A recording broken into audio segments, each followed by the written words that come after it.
كتاب الله ترقدنا له وتنل عظيم الأجر والغفران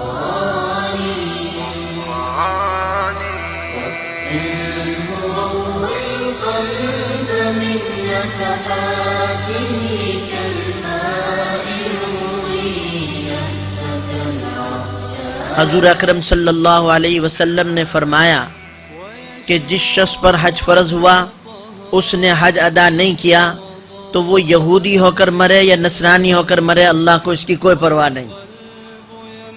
قرآن میں بھی اسی طرف اشارہ ہے وَمَنْ كَفَرَ فَإِنَّ اللَّهَ غَنِيٌّ عَنِ الْعَالَمِينَ. تو جو حج کی استطاعت کے باوجود حج نہیں کرتے تو یہ ایک طرح سے مسلمان کہلانے کے قابل نہیں. اس لیے حج کی فرضیت جب ہو جائے تو اس کی ادائیگی کرنی چاہیے، اس میں جلدی کرنی چاہیے. حضور اکرم صلی اللہ علیہ وسلم نے فرمایا کہ جس شخص نے حج کیا اور اس نے اس میں کوئی برائی کا کام نہیں کیا، کوئی نافرمانی کا کام نہیں کیا، تو وہ حج سے ایسا پاک و صاف لوٹتا ہے جیسے کہ آج ماں کے پیٹ سے پیدا ہوا. یعنی گناہوں سے بالکل پاک و صاف ہو جاتا ہے جیسے کہ وہ بچہ جو آج پیدا ہوا اس پر کوئی گناہ نہیں. لیکن قید لگائی ہے شریعت نے کہ نہ اس نے کوئی نافرمانی کا کام کیا اور نہ کوئی فحش کام کیا، نہ کوئی فحش بات کی. وَمَنْ حَجَّ لِلَّهِ فَلَمْ يَرْفُثْ وَلَمْ يَفْسُقْ رَجَعَ كَيَوْمٍ وَلَدَتْهُ أُمُّهُ. اسی طرح سے حضور اکرم صلی اللہ علیہ وسلم نے فرمایا کہ حج پچھلے گناہوں کو معاف کر دیتا ہے کہ جو اس سے پہلے اس نے گناہ کیے. اور حضور اکرم صلی اللہ علیہ وسلم نے فرمایا کہ حج کرنے والا حاجی یہ اللہ کا مہمان ہے، اللہ کا وفد ہے، اور اللہ کے ذمہ لازم ہے کہ اللہ اس کا اکرام کرے. اور اس کا اکرام یہ ہے کہ جب وہ دعا کرے تو اللہ تعالیٰ اس کی دعا کو قبول فرمائے. وہ کسی کے حق میں سفارش کرے مغفرت کی تو اس کی سفارش قبول کی جائے. تو یہ حج کے فضائل ہیں، اور قرآن و حدیث میں بہت سے فضائل بیان کیے گئے ہیں حج کے بارے میں.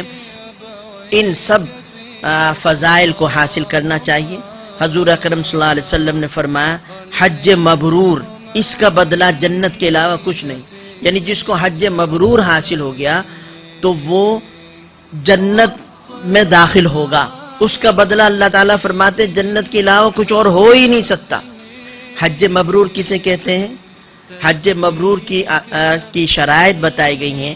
علماء نے لکھا ہے کہ حج وہ ہے حج مبرور جو خالص اللہ کے لیے کیا جائے، جس میں کوئی دکھاوا، کوئی شہرت، کوئی نام و نمود یا کوئی اور مقصد نہ ہو کہ حج کے نام پر تجارت کے لیے جا رہے ہیں. جیسے حدیث میں آتا ہے کہ بہت سارے لوگ حج کریں گے تجارت کی نیت سے، مالدار لوگ، فقیر لوگ حج کریں گے بھیک مانگنے کے لیے، اور علماء حج کریں گے شہرت اور ناموری کے کہ اس نے اتنے حج کیے ہیں.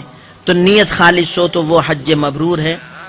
اسی طرح سے حج مبرور وہ کہلاتا ہے جو پورے آداب کے ساتھ کیا جائے، کہ جو طریقہ ہے حج کا اور جو آداب بتائے گئے ہیں ان کی خلاف ورزی نہ کرے. اسی طریقے سے حج مبرور وہ ہے کہ جس میں کوئی فسق نافرمانی کی بات نہ ہو، کوئی برائی کی بات نہ ہو، کوئی فحش بات نہ ہو. تو یہ حج مبرور ہے. ہر حاجی کو چاہیے کہ وہ اپنے حج کو حج مبرور بنائے تاکہ جب وہ واپس آئے تو اس کے سارے فضائل اس کو حاصل ہوں. ایک بات اور یاد رکھیے، قرآن و احادیث میں جو حج کے فضائل بیان کیے گئے ہیں یہ ترغیب کے لیے.